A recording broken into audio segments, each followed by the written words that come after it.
50대 후반의 이 씨는 최근 집주인으로부터 충격적인 통보를 받았습니다. 15년째 살고 있던 전셋집의 계약을 연장할 수 없다는 것이었습니다. 이유를 물었더니 집주인의 대답은 간단했습니다. 이제는 전세를 놔주지 않겠습니다. 월세로 전환하거나 나가주세요. 이 씨는 당황했습니다. 전세금을 다시 마련하기도 어려운데 월세로 전환하면 매달 큰 부담이었습니다. 다른 전세집을 알아봤지만 상황은 더 심각했습니다. 어디를 가도 전세 매물이 없었습니다. 부동산 중개인이 말했습니다. 요즘 집주인들이 전세를 안 놔줍니다. 다들 월세로 바꾸고 있어요. 전세 시대가 끝나가고 있습니다. 이 씨는 그날 밤 잠을 이룰 수 없었습니다. 평생 전세로 살았는데 이제는 어떻게 살아야 할까? 도대체 무슨 일이 벌어지고 있는 걸까요? 오늘 여러분께 들려드릴 이야기는 전세 시장의 종말 가능성과 월세 중심으로 급변하는 주거시장, 그리고 중년 세입자들이 어떻게 대응해야 하는지에 관한 것입니다. 끝까지 들으시면 여러분도 이 변화 속에서 현명한 선택을 하실 수 있습니다. 이 씨가 전세집에서 쫓겨날 위기에 처한 것은 석 달 전이었습니다. 계약 만료가 6개월 앞으로 다가왔을 때 집주인에게 연락했습니다. 계약을 연장하고 싶다고 말했습니다. 집주인은 며칠 생각해보겠다고 했습니다. 일주일 후 연락이 왔습니다. 전세는 안 되고 월세로만 가능하다는 것이었습니다. 이 씨는 당황했습니다. 15년을 전세로 살았는데 왜 갑자기 월세로 바꾸려는 걸까? 집주인에게 이유를 물었습니다. 집주인이 대답했습니다. 요즘 전세가 위험해서 그래요. 전세금 돌려주기가 부담스럽습니다. 차라리 월세로 받으면 매달 수입이 생기고 부담도 적어요. 이 씨는 이해할 수 없었습니다. 전세가 왜 위험한가? 수십 년간 전세 제도가 잘 유지되어 왔는데, 하지만 알아보니 상황이 심각했습니다. 최근 몇 년 사이 전세 사기가 많이 발생했습니다. 집주인이 전세금을 돌려주지 못하는 경우가 생겼습니다. 깡통 전세라는 말도 생겼습니다. 집값보다 전세금이 높아서 집주인이 파산하면 세입자가 전세금을 못 받는 상황이었습니다. 이런 일들이 뉴스에 자주 나오면서 집주인들이 불안해하기 시작했습니다. 전세금을 받아놓고 나중에 못 돌려주면 큰일 나니까 아예 전세를 놔주지 않는 것이었습니다. 이 씨는 억울했습니다. 자신은 성실한 세입자였습니다. 집을 깨끗하게 쓰고 월세를 밀린 적도 없었습니다. 하지만 집주인의 생각은 달랐습니다. 세입자 개인의 문제가 아니라 제도 자체가 불안하다는 것이었습니다. 이 씨는 설득해봤지만 소용없었습니다. 집주인은 단호했습니다. 월세로 바꾸거나 나가달라는 것이었습니다. 이 씨는 다른 전세집을 알아보기 시작했습니다. 부동산 중개소를 여러 곳 돌아다녔습니다. 하지만 어디를 가도 전세 매물이 없었습니다. 있어도 가격이 엄청나게 올라 있었습니다. 이 씨가 감당할 수 없는 금액이었습니다. 중개인들은 모두 같은 말을 했습니다. 요즘 전세 매물이 정말 없어요.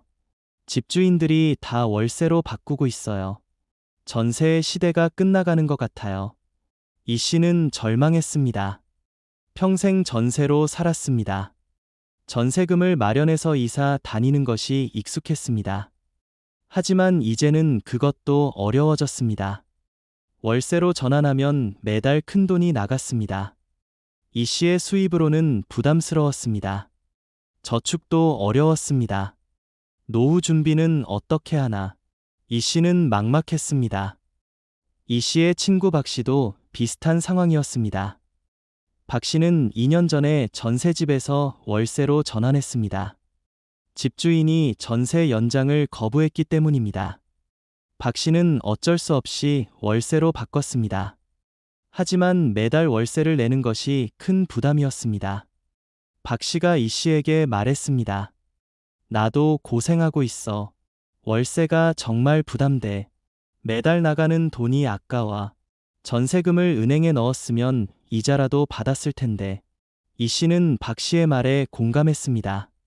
자신도 곧 그렇게 될 것 같았습니다. 이 씨는 왜 이런 변화가 일어나는지 알아보기 시작했습니다. 전문가들의 의견을 찾아봤습니다. 여러 이유가 있었습니다. 첫째는 금리 변화였습니다. 최근 몇 년간 금리가 올랐다가 내렸다가 변동이 컸습니다. 집주인 입장에서는 전세금을 받아서 은행에 넣어도 이자가 별로 안 나왔습니다. 차라리 월세로 받으면 매달 수입이 생겼습니다. 경제적으로 월세가 유리했습니다. 둘째는 전세 사기 문제였습니다. 전세 사기 사건이 뉴스에 자주 나오면서 집주인들이 불안해했습니다. 전세금을 못 돌려주면 법적 책임이 생겼습니다. 자칫하면 집을 뺏길 수도 있었습니다. 이런 위험을 감수하느니 차라리 월세로 바꾸는 것이 안전했습니다. 셋째는 집값 변동성이었습니다. 집값이 오르락내리락 하면서 집주인들이 불안했습니다. 만약 집값이 떨어지면 전세금보다 집값이 낮아질 수 있었습니다. 그러면 전세금을 돌려주기 어려웠습니다. 월세는 이런 위험이 없었습니다. 넷째는 세금 문제였습니다. 전세는 목돈을 받아서 관리해야 했습니다. 하지만 월세는 매달 소득으로 들어왔습니다. 세금 처리도 다르고 관리도 달랐습니다. 일부 집주인들은 월세가 세금 면에서 유리하다고 생각했습니다. 다섯째는 유동성 문제였습니다. 전세금은 목돈을 묶어두는 것이었습니다. 집주인이 급하게 돈이 필요해도 전세금을 쓸 수 없었습니다. 하지만 월세는 매달 현금이 들어왔습니다. 유동성이 좋았습니다. 이런 이유들이 복합적으로 작용하면서 집주인들이 전세를 꺼리게 되었습니다. 전세를 월세로 전환하는 추세가 빨라졌습니다. 이 씨는 이제 이해했습니다. 왜 전세가 사라지고 있는지를 말입니다. 하지만 이해한다고 해서 문제가 해결되는 것은 아니었습니다. 이 씨는 여전히 선택을 해야 했습니다. 지금 집에서 월세로 전환할 것인가? 아니면 다른 집을 알아볼 것인가? 이 씨는 고민했습니다. 지금 집주인이 제시한 월세 조건을 계산해 봤습니다. 전세금을 크게 낮추고 매달 월세를 내는 조건이었습니다. 계산해 보니 1년이면 꽤 큰 금액이 나갔습니다. 이 씨의 수입으로는 빠듯했습니다. 이 씨는 아내와 상의했습니다. 여보, 우리 어떻게 할까요? 아내도 고민이 많았습니다. 월세로 바꾸면 매달 부담이 크지만 이사하는 것도 힘들어요.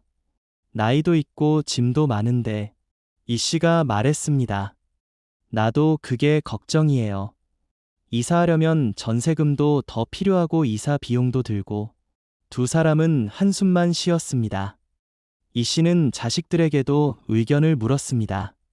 자식들은 현실적으로 생각하라고 했습니다. 아버지, 이사는 힘드실 거예요.